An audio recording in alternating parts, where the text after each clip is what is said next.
So when we from Cross, we were going to the west because my uncle from Bolitsa was liberated. Panthers out. He came to Cross. We opted to go back to the west, and so we're going to go. So we went to Bialywlos because I don't know my mother said.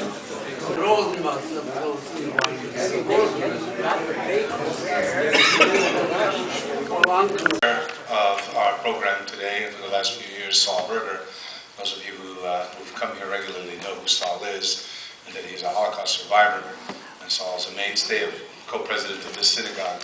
He's done tremendous work for our synagogue as well as for the remembrance of the 6 million who perished during the Holocaust. Spoken all over the world. Just came back about a year ago, half a year ago from Europe where he spoke. Sol speaks beautifully to keep in the forefront of our minds what's happened in the Holocaust. So I'd like to introduce you to the chairman of our program and co-president of our synagogue, Sol Berger.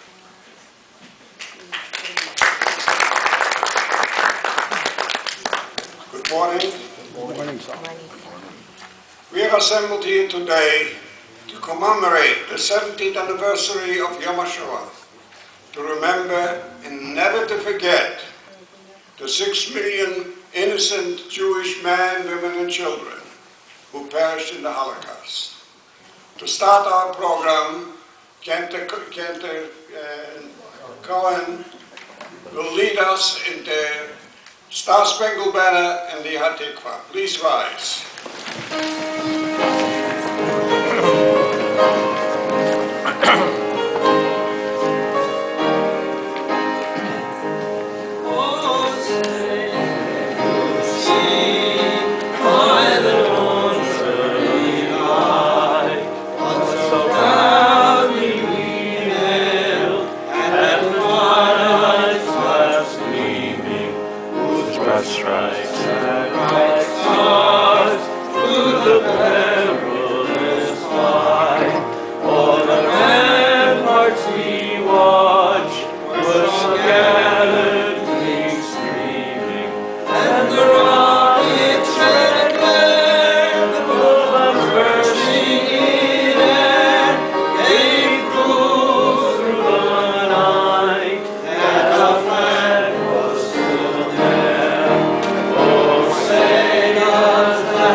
Rabbi Moses will do an invocation, please.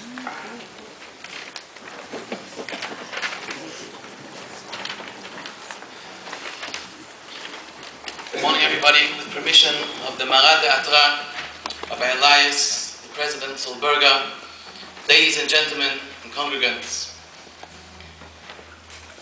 In the summer of 2000, there was a young student, teenager, by the name of Cheskel Keller.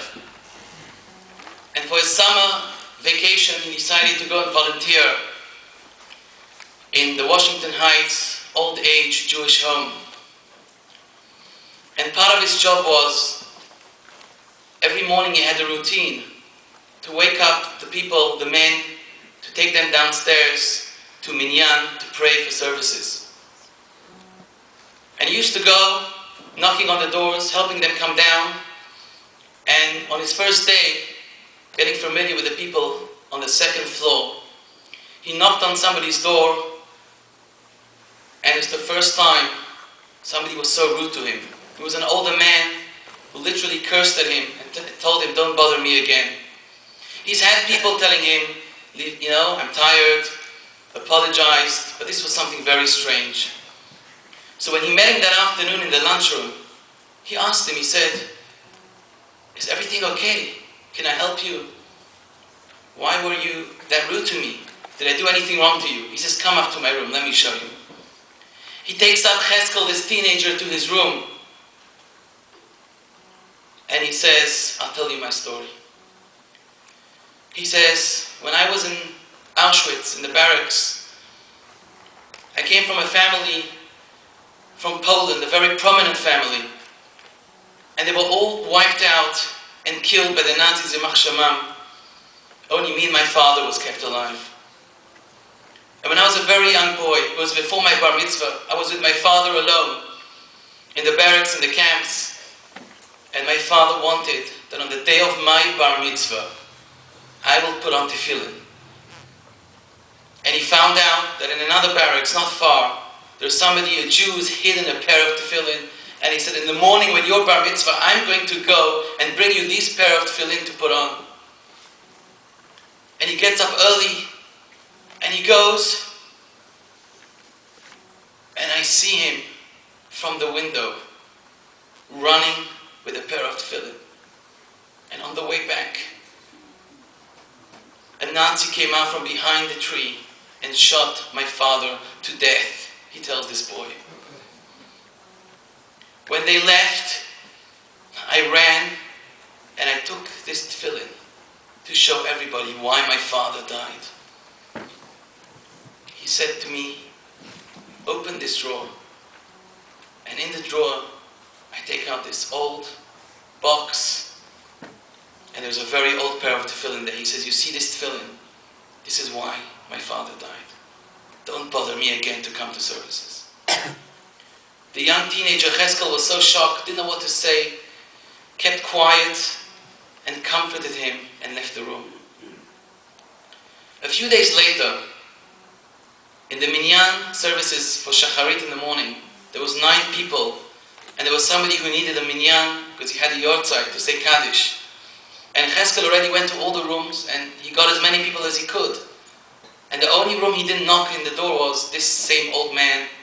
And he said, "Let me try." He knocks on the door and he says, "We need one more person.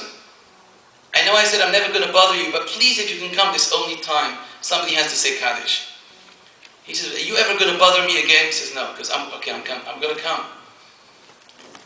He comes to the Minyan, and Cheskel says, "Do you mind if I bring your tefillin with you?" He says, "On condition you never bother me again." He brings his tefillin with him, and he helps him wrap his tefillin over his arm. And then Cheskel goes and does his routine. He comes back an hour later, and he sees everybody left the Minyan, and this old man is there, sitting with his tefillin, crying with tears.